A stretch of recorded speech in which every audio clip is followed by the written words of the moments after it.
Hey, what's up everybody? True Boxing here. Thank you for coming back to get hit with the truth. So today we are doing the what's next on Dmitry Bivol, the reigning undefeated WBA light heavyweight champion, as he returned to the ring on June 1st and stayed busy taking on Malik Zinad, I believe the guy's name was, where he scored a 6th round TKO victory on the June 1st 5 vs 5 pay-per-view, where he was supposed to fight Artur Beterbiev for the undisputed title. Now, before we get into that, if you could smash the like button, leave a comment, or subscribe to the channel, I really do appreciate any and all support that I can get as I continue to build my channel here. So, another video where we already know who Bivol's fighting next. He's fighting Artur Beterbiev for the undisputed title on October 12th. We already know that. But after every time a top 10 fighter, or a guy that floats around the top 10 with a name, after every one of their fights, if they're still there, I do a what's next video. Now, even though we know that Bivol's fighting Beterbiev next, this what's next will be on whether he beats Bivol or not. You know, and what he will do after a potential victory. Now, a loss, you know, if he loses to Beterbiev, I don't like to speculate on a fighter after a loss. Maybe a rematch if the fight's close, or if for instance, if he's winning the fight late and then gets stopped, something of that nature, then I think a chance of a rematch is potentially there.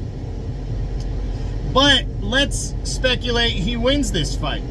Let's look at what his possible options are. Now, a big-time possibility is Canelo Alvarez. If Canelo is able to hold on to his undisputed title, say he fights William Skull in September and beats him, and then Bivol beats Beterbiev in October, I really wholeheartedly believe that we could see an undisputed title clash taking place by May of next year. I really think that's a strong possibility for those two guys to rematch for the undisputed light heavyweight title. Canelo has always said that he didn't want to bring Bivol down to 168 because he didn't want the excuse that, you know, that he was cutting weight, even though Bivol offered to go down.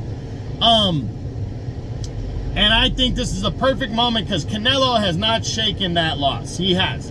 It was tough on him. He's not happy about it. He has wanted the rematch, but cited last year that if they were to rematch, he was going to give him the same amount of money, and Bivol wasn't having that, you know. Now, if Bivol becomes the undisputed champ at 175, I think, and Canelo's still undisputed at 168, I think that's perfect for Canelo to move to 175 and challenge for the undisputed title in a rematch. So I really think that has a strong possibility of happening.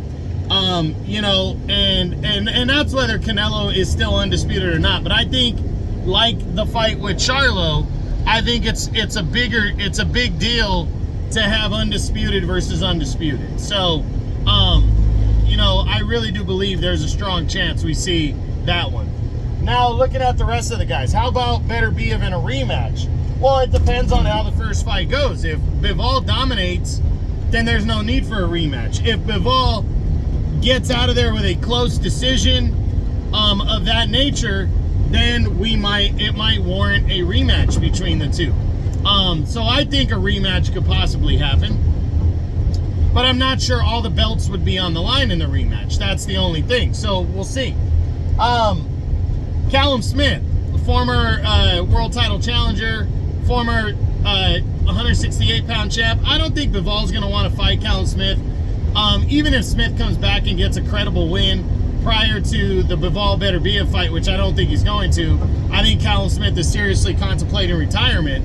But I don't think Bivol's going to be interested in Callum Smith, because Callum Smith lost to Beterbiev, and if Bivol beats Beterbiev, what's the point of fighting Callum Smith? And he's not a big enough name, so I don't see that one. Then you got Anthony Yard. This one, you know, it's a maybe, but I honestly think if Bivol beats Beterbiev, it's only big name fights or mandatory fights in Yard is not a mandatory. He had a chance to fight Joshua Buatsi to become mandatory, and that fight is not coming to fruition, so I don't think that one's a possibility. Then there's Alexander Usyk, the former WBC champ.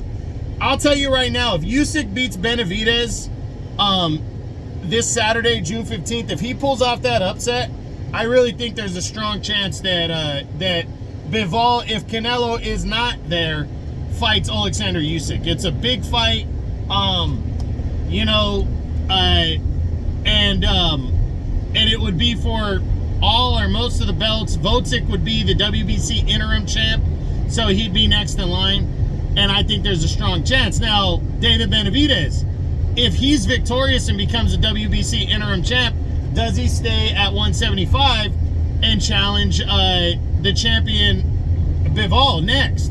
I do think there's a chance of that. It depends on how he looks at 175, and it also depends on if either guy is in the Canelo sweepstakes, because both Bivol wants to fight Canelo again, and Benavidez definitely wants to fight Canelo. So yeah, I definitely think that if Canelo goes in a different route and doesn't fight either guy, I think there's a strong possibility of Bivol and Benavidez, and I think there's a possibility of Vucek and Bivol if Vucek beats Benavidez. So we'll see. Then there's Richard Rivera. You know, I don't. He's not a big enough name. I don't see that one. Then there's Michael Eifert. Michael Eifert is the IBS mandatory #1 contender. He won that right last year. He might have first dibs on Dmitry Bivol. I don't know if Bivol would fight him. You know, if he's first in line, and let's say Benavidez moves on and fights, say he beats Vucek and moves on and fights Canelo next year, and Bivol's left hanging, maybe Bivol fights Eifert, because I do believe Eifert would be in the front, you know, the front of the line for mandatories.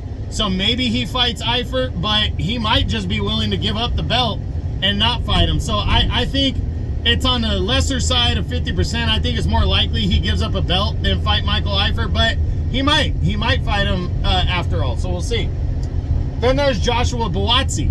Buatsi has become the #1 contender in, I think, 3 of the 4 divisions right now.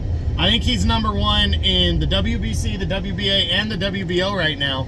I know he is fighting to lock up the WBO interim title, and they're trying to get him to fight Willie Hutchinson, who just scored a victory over Craig Richards.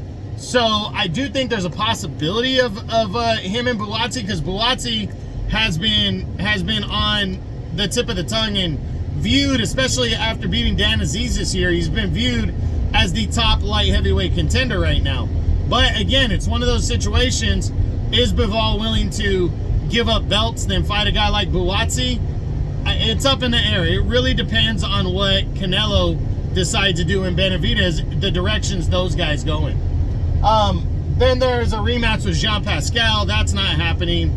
Bivol dominated Pascal years ago. Pascal hasn't done anything since. Then Vasily Wojciechowski. I don't see Bivol giving him the time of day. Not a big enough name. Dan Aziz lost. Albert Ramirez lost. And Jerome Papaloni also lost earlier this year to Malik Zinad. So I don't see any of those guys being possibilities. So honestly, I really think it comes down to Canelo. What Canelo wants to do. If Bivol beats Beterbiev, I think Canelo will dictate terms, because he might want a rematch. I think there's a good possibility he might want a rematch at 175. But if Canelo, you know, and then after that, say Canelo doesn't want to fight him and he doesn't fight Benavidez either, Canelo, then I think if Benavidez beats Vucek, then I think Benavidez is the next option. After that, it's either a rematch with Beterbiev or possibly Vucek if Vucek beats Benavidez, which I think he's a live underdog. And then after those possibilities, if none of those things happen for Bivol, then I think he looks at probably Joshua Buatsi or Michael Eifert, one of his mandatories. But I really hope that Bivol if he beats Beterbiev, I hope the rematch with Canelo is right there, or a showdown with David Benavidez. I think he deserves it. Or if this fight is close between him and Beterbiev, then Beterbiev. So for me, it's either Canelo, the winner of Benavidez, Vocic, or Beterbiev for Dmitry Bivol if he becomes the undisputed light heavyweight champion. So we'll see what happens, but that's it. That's what I got. That's my what's next on undefeated light heavyweight champion of the world, Dmitry Bivol, following his 6th round TKO victory over Malik Zinad on the June 1st 5 vs 5 card. I hope you enjoyed the video. If you did, smash the like button, leave a comment, or subscribe to the channel. I appreciate any and all support. This is True Boxing. You've been hit with the truth.